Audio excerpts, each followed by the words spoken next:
तो उसकी वजह यह थी कि अहरे गैरों ने मफलर किसी और का लगाया था, टोपी किसी और की पहनी थी, झंडा किसी और का पकड़ा था।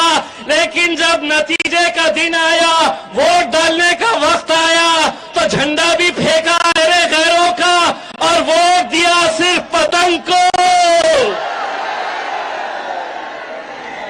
तब जाकर हमने अपने शहर से अल्हम्दुलिल्लाह अल्हम्दुलिल्लाह अल्हम्दुलिल्लाह हमने अपने शहर से 20 साल से जो शिवसेना का सांसद चुनकर आता था उसको घर पर बिठाया और मजलिस के झंडे को हमने लहराया। यहां पर हमारे जितने भी उम्मीदवार हैं, उन उम्मीदवारों को कामयाब करो।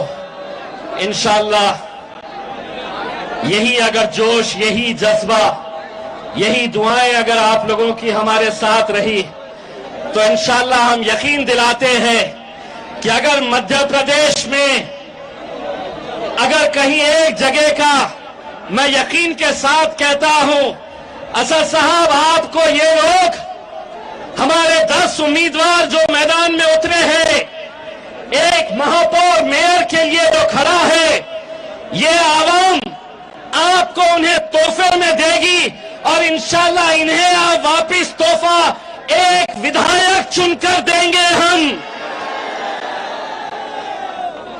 बस आप लोगों से यही इल्तिजा है मेरे भाइयों, इतने सालों से हमने अहरे गैरों के लिए काम किया है, इस बार मजलिस के लिए खड़े रहिए, पूरी ताकत के साथ खड़े रहिएगा। अंदर जाने के बाद जब वोट डालने की बारी आती है तो इतनी जोर से मशीन दबाइए कि वहां पर बैठे जितने भी लोग हैं वो समझ जाए कि इतनी जोश से, इतनी जोर से जिसने बटन दबाया है ये यकीनन वोट मजलिस को गया है। बस आप लोगों से यही इल्तिजा है। मुझे मालूम है कि आप लोगों को बैरिस्टर असदुद्दीन अवैसी साहब को सुनना है। बस जाते जाते आज खंडवा की पूरी आवाम को अपने हाथों के जरिए, अपनी जबान से दूर दूर तक ये पैगाम पहुंचना चाहिए, मजलिस इत्तेहादुल मुस्लिमीन। अबे हाथ भी ऊपर करो। मजलिस इत्तेहादुल मुस्लिमीन। वो बीच वाले दूसरी पार्टी के दिख रहे हैं मेरे को, आवाज हाथ नहीं उठा रहे। कैमरा घुमा के, हाँ समझ में आया किसी और ने भेजे हैं। आखिरी मर्तबा बोल रहा हूं, पूरे हाथ इतने जोश में आ जाओ कि पैर भी उठा डालो। मजलिस इत्तेहादुल मुस्लिमीन, मजलिस इत्तेहादुल मुस्लिमीन, बैरिस्टर असदुद्दीन अवैसी, बैरिस्टर असदुद्दीन अवैसी। बहुत बहुत शुक्रिया। वाखिर दावना अल्हम्दुलिल्लाह।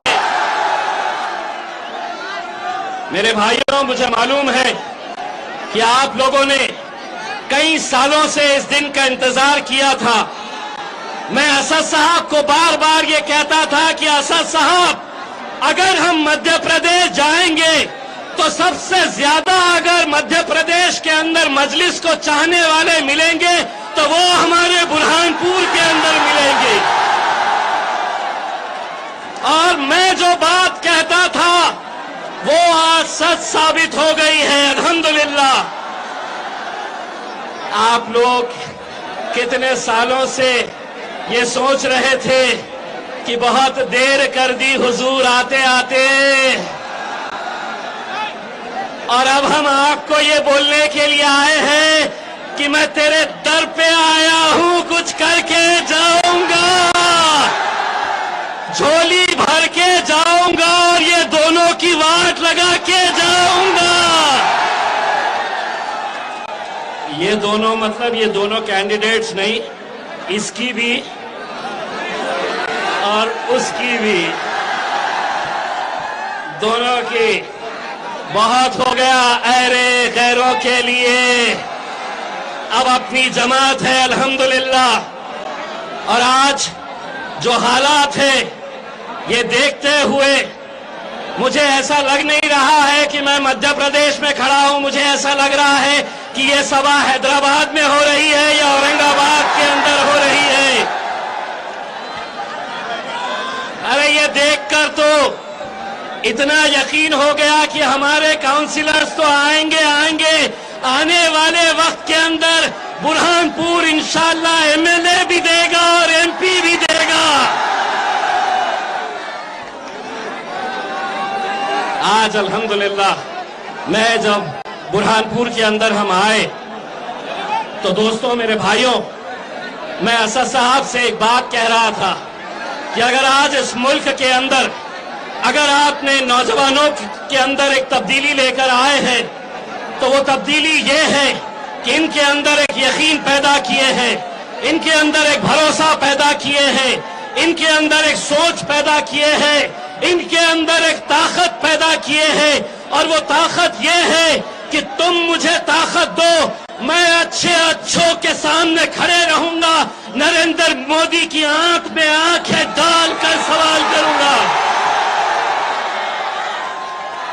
लोग बोलते थे ये एक ही एमपी है हैदराबाद का, एक से दूसरा होगा नहीं, अब अकेले नहीं है, मैं भी हूं वहां पर। पहले असद साहब जब पार्लियामेंट के अंदर बैठते थे तो पीछे से कोई भाजपा वाला उनके बारे में कुछ ना कुछ बोलता था, उन्हें बैठने के लिए कहता था।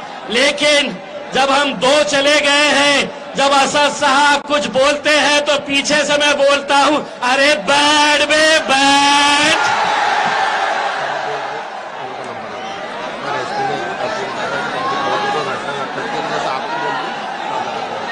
देखिए,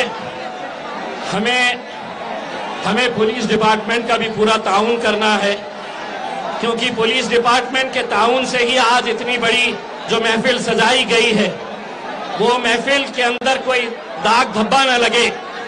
इसीलिए आप लोगों के जोश को देखते हुए अब मैं जिनका इंतजार आपको इतने सालों से था वो घड़ी आ गई है। जोरदार तालियों से इस्तकबाल कीजिए हिंदुस्तान का इकलौता शेर बैरिस्टर असदुद्दीन